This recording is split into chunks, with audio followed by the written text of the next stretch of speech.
नमस्कार दोस्तों।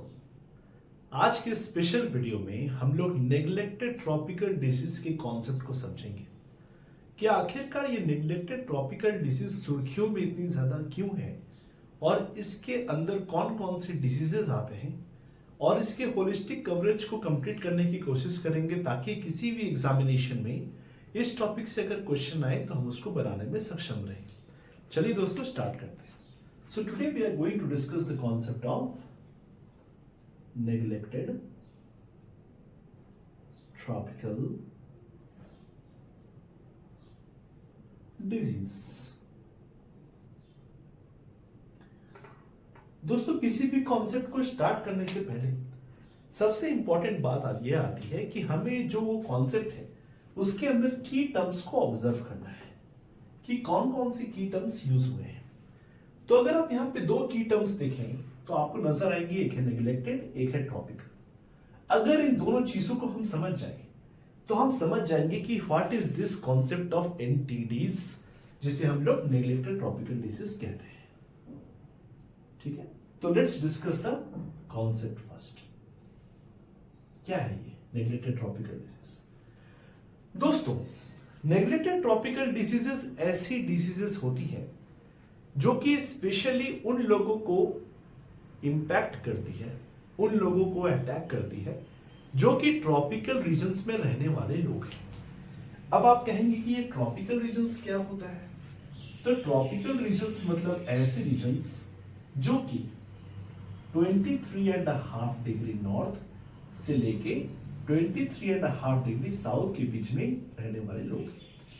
ठीक है, जिसे हम लोग ट्रॉपिक ऑफ कैंसर और ट्रॉपिक ऑफ कैप्रिकॉर्न कहते हैं। तो जनरली इन लैटिट्यूड्स के बीच में रहने वाले लोगों को हम लोग ट्रॉपिकल रीजन्स कहते हैं। अब बात यह आती है कि आपके मन में यह सवाल आना चाहिए कि ये डिजीज का जो क्लासिफिकेशन है नेग्लेक्टेड ट्रॉपिकल डिजीज, आखिरकार ये ट्रॉपिकल रीजन्स में ही क्यों फोकस्ड है? क्योंकि दोस्तों ट्रॉपिकल रीजन्स ऐसे रीजन्स होते हैं जहां पे सन की पर्याप्त रोशनी मिलती है और जहां पे प्रेसिपिटेशन यानी रेनफॉल भी काफी ज्यादा होता है। तो ये दोनों कंडीशंस के कारण माइक्रो ऑर्गेनिजम्स या पैथोजेंस जो कि डिजीज कॉजिंग ऑर्गेनिजम्स होते हैं, उन्हें एक कंड्यूसिव एनवायरनमेंट मिल जाती है पनपने के लिए। तो generally tropical regions are considered to be one of the most significant regions जहां पे आपको different types of pathogens thrive कर सकते हैं। तो हमने देख लिया कि ये ट्रॉपिकल मतलब इस लोकेशन में कन्फाइंड रीजन्स जो भी है वर्ल्ड में, उन सारे रीजन्स में ये डिजीज हो सकती है। अब ये सेकेंड जो चीज है नेग्लेक्टेड, इसको समझते हैं। दोस्तों, ये क्लास ऑफ डिजीजेस जो है वो स्पेशली ऐसे लोगों को इंपैक्ट करती है जो कि एक्सट्रीम पुअर कंडीशंस में अपनी जिंदगी को व्यापन करते हैं। ये जनरली ऐसे लोगों को इंपैक्ट करती हैं जिनके पास better access to quality health care facilities नहीं है, जिनके पास better access to quality drinking water नहीं है, जिनके पास better access to quality sanitation facilities नहीं है। मतलब specially this brand of diseases impact those individuals, those group of people जो कि एक्सट्रीम पुअर कंडीशंस में अपनी जिंदगी को बिता रहे हैं। अब नेग्लेक्टेड का कॉन्सेप्ट यह है दोस्तों कि एक सोशियोलॉजी में बात कही जाती है कि अगर आपका इकोनॉमिक सोशल स्टेटस कमजोर है तो आपको पॉलिटिकल रिप्रेजेंटेशन नहीं मिलती है। भले ही ह्यूज अमाउंट ऑफ पॉपुलेशन इस डिजीज से इंपैक्ट होती है हर साल, लेकिन क्योंकि इनकी पॉलिटिकल रिप्रेजेंटेशन नहीं है, क्योंकि इनका एक पॉलिटिकल अप्रोच नहीं है, तो ग्लोबल प्लेटफॉर्म पे, ग्लोबल लेवल पे ऐसे डिजीजेस को महत्वता नहीं मिलती है, ऐसे डिजीजेस को रिकॉग्निशन नहीं मिलती है। ग्लोबल लेवल में ऐसे लोगों को जो भी बीमारियां होती हैं उन बीमारियों को ग्लोबल लेवल पे नेग्लेक्ट कर दिया जाता है। यही कॉन्सेप्ट है कि those diseases which impact the people who are living in the tropical regions, especially those who are extremely poor in condition, at the same time, because of their low political representation, because of their low political approach, the diseases does not get international recognition and are neglected by the healthcare communities.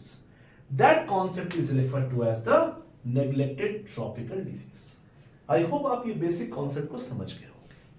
अब second question आपके मन में आनी चाहिए कि neglected tropical disease के कौन कौन से डिजीजेस इसके अंदर आती हैं। तो अगर आप WHO की बात मानी तो अप्रोक्सीमेटली 20 डिजीजेस हैं, कहीं कहीं 25 भी आपको मिलेंगे। तो 20 to 25 डिजीजेस हैं जो कि नेग्लेक्टेड ट्रॉपिकल डिजीज के क्लासिफिकेशन के अंदर आती है।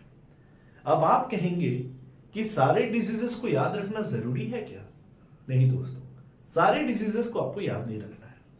नेग्लेक्टेड ट्रॉपिकल डिजीज के लिस्ट में से आपको दो अप्रोच से प्रिपरेशन करनी है किसी भी एग्जामिनेशन पॉइंट के लिए। पहला, वो जो भी नेग्लेक्टेड ट्रॉपिकल डिजीज इंडिया में कॉमन है, ठीक है, इंडिया में कॉमन है, और ऐसे नेग्लेक्टेड ट्रॉपिकल डिजीज जो कि किसी भी एग्जामिनेशन से 1 to 2 years बिफोर उस लिस्ट में इंक्लूड हुई है। इंक्लूडेड मतलब समझे? मतलब ये कि नेग्लेक्टेड ट्रॉपिकल डिजीजेस के अंदर तो बहुत सारे डिजीजेस हैं। हमें ऐसे डिजीजेस को प्रिपेयर करना है जो कि जिसके बारे में हम इंडिया में सुनते हैं, और ऐसे डिजीजेस के बारे में प्रिपेयर करना है जो कि रिसेंटली इस होल लिस्ट में पिछले 1 या 1.5 साल के अंदर ऐड हुई है। यही दो टाइप ऑफ डिजीजेस हमारे लिए एग्जामिनेशन पॉइंट ऑफ व्यू के लिए इंपॉर्टेंट हो जाते हैं। अब आप कहेंगे कि इंडिया में इसमें कौन कौन से डिजीजेस आते हैं। तो दोस्तों कुछ बेसिक डिजीजेस का नाम आपको याद रखना है, जिसमें आते हैं डेंगू, जिसमें आते हैं चिकनगुनिया, जिसमें आते हैं रेबीज, जिसमें आते हैं लेप्रोसी, जिसमें आते हैं लिम्फेटिक फाइलियरियासिस। सो ये डिजीजेस हैं जो कि इंडियन कंटेक्स्ट में हम लोग रेगुलरली सुनते हैं, और ऐसे डिजीज एनटीडीज के कॉन्सेप्ट के अंदर आते हैं। अब पॉइंट इज दैट कि इस पॉइंट ऑफ व्यू से क्या पिछले 1-1.5 सालों में कोई ऐसा डिजीज न्यूज में रहा है? तो जी हां दोस्तों, एक डिजीज आपको याद रखना है, that is referred as noma disease. क्या? Noma disease. ये रिसेंटली नेग्लेक्टेड ट्रॉपिकल डिजीज के लिस्ट में इंक्लूड हुई है। अगर इस डिजीज के बेसिक फीचर्स को बताएं तो नोमा डिजीज जनरली छोटे बच्चों को, इन्फेंट्स के बाद वाले बच्चों को, 2 से 6 साल वाले बच्चों को इंपैक्ट करती है, और जनरली ये किसी भी बच्चे के फेस एंड माउथ में इन्फ्लेमेशन पैदा करती है, इन्फ्लेमेशन पैदा करती है, और it looks like deformed face. तो याद रखना है कि नोमा डिजीज रिसेंटली इस लिस्ट में ऐड की गई है, और ये डिजीजेस स्पेशली छोटे बच्चों को होती है, और उनके फेस और माउथ में वो अलग टाइप के इन्फ्लेमेशन पैदा कर देती है। सो ये हमने 2 पॉइंट ऑफ व्यू से देख लिया कि क्या इंपॉर्टेंट है। अब बात ये आती है कि इससे क्वेश्चन क्या बनेंगे यूपीएससी में। दोस्तों क्वेश्चन डायरेक्टली दे देगा कि which of the following diseases mentioned are the neglected tropical disease. हो सकता है उस लिस्ट में आपका मलेरिया रहे, उस लिस्ट में आपका ट्यूबरक्लोसिस रहे। आपको समझना है कि though they are impacting the people living in the tropical regions, लेकिन ये डिजीज जो है ये नेग्लेक्टेड ट्रॉपिकल डिजीज के कॉन्सेप्ट के अंदर नहीं आती है। तो ये कुछ डिजीज का नाम आपको याद रख लेना है, और एलिमिनेशन करते समय अगर इनमें से कोई डिजीज ना दिखे तो आपको समझना है कि ये नेग्लेक्टेड ट्रॉपिकल डिजीज नहीं है। ठीक है, अब बात ये आते हैं कि हमने देख लिया कि क्या है। एक डेटा आपको जान के रखना है कि अप्रोक्सीमेटली 1.7 बिलियन पीपल एनुअली इस नेग्लेक्टेड ट्रॉपिकल डिजीजेस से इंपैक्ट होती है। अब आप कहेंगे कि क्या इस डिजीजेस के क्या कॉज हैं, ये डिजीजेस होते कैसे हैं? तो दोस्तों याद रखिएगा, इस डिजीजेस के कोई स्पेसिफिक कॉज नहीं है। ये बैक्टीरियल इन्फेक्शन भी हो सकता है, ये वायरल इन्फेक्शन भी हो सकता है, ये फंगल इन्फेक्शन भी हो सकता है, ये किसी टॉक्सिन्स के द्वारा भी कॉज हो सकता है। तो it is a brand of diseases, it is a classification of diseases जो कि वैरायटी ऑफ पैथोजेंस के द्वारा कॉज किए जा सकते हैं। तो I hope the conceptual clarity आपको समझ में होगी। अब आपके मन में सवाल लेना चाहिए कि जब इतनी बातें हो रही हैं नेग्लेक्टेड ट्रॉपिकल डिजीजेस के बारे में, तो क्या सरकार ने कोई इनिशिएटिव नहीं लिया है ग्लोबल लेवल पे? तो दोस्तों ग्लोबल एफर्ट्स की बात करें कि हमने क्या कोई एफर्ट्स लिया है ग्लोबल एफर्ट्स टू कंट्रोल, तो जी हाँ दोस्तों, 2 डिक्लेरेशन आपको याद रखना। ग्लोबल एफर्ट्स की बात करें तो सबसे पहला डिक्लेरेशन आता है, दैट इज लंदन डिक्लेरेशन। क्या? लंदन डिक्लेरेशन, जो कि 2012 में हुई थी।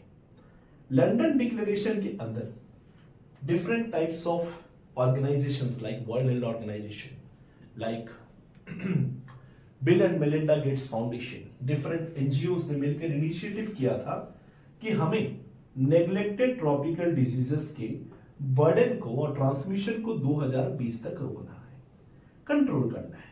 लेकिन 2020 तो पास हो चुका है, लेकिन अभी भी neglected tropical disease alarming rate में लोगों को इंपैक्ट कर रही है। तो इसकी सक्सेस थी, लिमिटेड सक्सेस थी। तो इसके बाद फिर से हमने किगाली डिक्लेरेशन लाया, किगाली डिक्लेरेशन, ठीक है, किगाली डिक्लेरेशन हमने लाया। किगाली डिक्लेरेशन हुई थी 2022 में। इस डिक्लेरेशन में हमने बोला है कि हम लोग नेग्लेक्टेड ट्रॉपिकल डिजीजेस को 2030 तक कंट्रोल करने की कोशिश करेंगे। मतलब हमने टाइमलाइन बढ़ा दिया कि 2030 तक हम लोग एनटीडीज को कंट्रोल करने की कोशिश करेंगे। तो आप ये दे सकते हैं 2 इंटरनेशनल डिक्लेरेशंस हुई थी जिससे हमने नेग्लेक्टेड ट्रॉपिकल डिजीजेस को डील करने की कोशिश की है। एट द सेम टाइम हमें एक चीज और याद रखना है कि 30 January is considered to be neglected tropical disease day, ठीक है। तो 30 जनवरी को नेग्लेक्टेड ट्रॉपिकल डिजीज डे की सेलिब्रेशन की जाती है, एक इंटरनेशनल डेट निर्धारित किया है जिससे हम लोग एनटीडीज को इंपॉर्टेंस दे सके। तो ये हो गए टोटल ग्लोबल एफर्ट्स। अब बात ये आ जाती है कि क्या इंडियन पॉइंट ऑफ व्यू से भी हमने कोई एफर्ट किया है, क्या इंडिया ने किसी चीज को अडॉप्ट किया है? तो दोस्तों इंडिया ने कुछ स्पेसिफिक अलग अलग प्रोग्राम्स लॉन्च किए हैं। जैसे हमने लिम्फेटिक फाइलियरिसिस को कंट्रोल करने के लिए, लिम्फेटिक फाइलियरिसिस